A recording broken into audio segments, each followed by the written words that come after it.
Hello friends, welcome back to my channel. இன்றைக்கி ஒரு வாரம் ஆனாலும் கெட்டு போகாத மாதிரி தக்காளி சட்னி ஈஸியாக எப்படி செய்கிறதுன்னு பார்க்கலாம். தேவையான பொருட்கள் 3 பழுத்த தக்காளி, 2 பல் பூண்டு, 2 பெரிய வெங்காயம் 2 எல்லாத்தையும் கட் பண்ணிக்கோங்க. கட் பண்ணி மிக்சிக்குள்ளே போட்டுக்கலாம் அரைக்கிறதுக்கு. மிக்சியில் எல்லாத்தையும் போட்டுட்டு இது கூடயே மசாலா ஐட்டம்ஸும் போட்டுடலாம். மஞ்சத்தூள், மிளகாய்த்தூள், அதுக்கப்புறம் உப்பு. ஸோ இதையும் மூணுத்தையும் சேர்த்து நல்லா அரைச்சிக்கலாம் நைஸாக பேஸ்ட் மாதிரி. தண்ணி ஆட் பண்ண வேண்டிய அவசியமே இல்லை. ஸோ ஏன்னா தக்காளிலையும் வெங்காயம்லையும் இருக்க தண்ணியே போதும். காரத்துக்கு ஏற்ப போட்டுக்கோங்க. மிக்சியில் நல்லா நைஸாக அரைச்சாச்சு. இந்த சட்னிக்கு கொஞ்சம் நிறைய எண்ணெய் தேவைப்படும். ஸோ இந்த அளவு போதும். இந்த குவான்டிட்டிக்கு எண்ணெய் சூடானவுடனே இந்த அரைச்சி வச்சுருந்த தக்காளியை எடுத்து போட்டுடலாம். ஸோ இது ஆக்சுவலாக எண்ணெயிலேயே நல்லா வேகிறதுனால தான் அந்த கெட்டு போகாமல் இருக்கும்.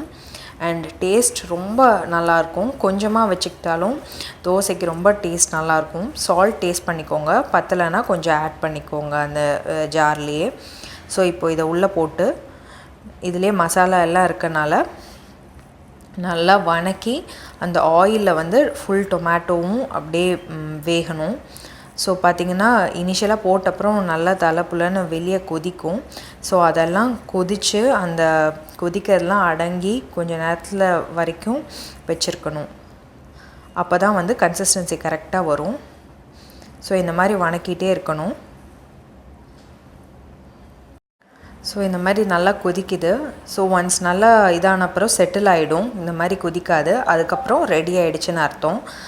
இந்த சட்னி செய்யலை பார்த்திங்கன்னா வெளியெல்லாம் நல்லா தெரிக்குதுன்னு நீங்கள் மூடியெல்லாம் போட வேணாம். ஏன்னா மூடி போட்டால் அது வேறு மாதிரி இருக்கும் டேஸ்ட்டு. ஸோ ஓப்பனாக வச்சு கொஞ்சம் நல்லா சுண்ட விடுங்க.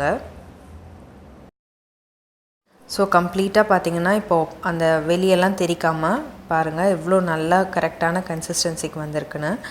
இப்போ வாசனையே ரொம்ப நல்லாயிருக்கும். எண்ணெய் எல்லாம் வெளியே வர ஆரம்பிச்சிருச்சு. ஃபுல்லாக பாயில் ஆகிடுச்சு. அதுதான். ஸோ இது பார்த்திங்கன்னா 1 வீக்குக்கு ஒன்றுமே ஆகாது, கெடவே கெடாது. இதுக்கு கடுகு அதெல்லாம் போடணுன்னு அவசியம் இல்லை. இது அப்படியே வச்சுக்கலாம். ஸோ ஹாஸ்டலுக்கெல்லாம் எடுத்துகிட்டு போகிறக்கு இல்லாட்டி எங்கேயாவது வெளியே போகையில் நீங்கள் ப்ரிப்பேர் பண்ணி எடுத்துகிட்டு போய்க்கலாம். ரொம்ப நல்லாயிருக்கும் டேஸ்ட். இதோட எல்லா கார்லிக், ஆனியன், தக்காளி எல்லாம் சேர்ந்து அதோட ஃப்ளேவரே ரொம்ப டேஸ்டியாக இருக்கும். பாருங்கள், சுவையான ரொம்ப ஈஸியாக செய்கிற தக்காளி சட்னி ரெடி. ட்ரை பண்ணி பார்த்துட்டு கண்டிப்பாக எனக்கு சொல்லுங்கள். தேங்க்ஸ் ஃபார் வாட்சிங். Please like, share and subscribe to my channel. இது வரைக்கும் சப்ஸ்கிரைப் பண்ணலன்னா கண்டிப்பாக பண்ணுங்கள்.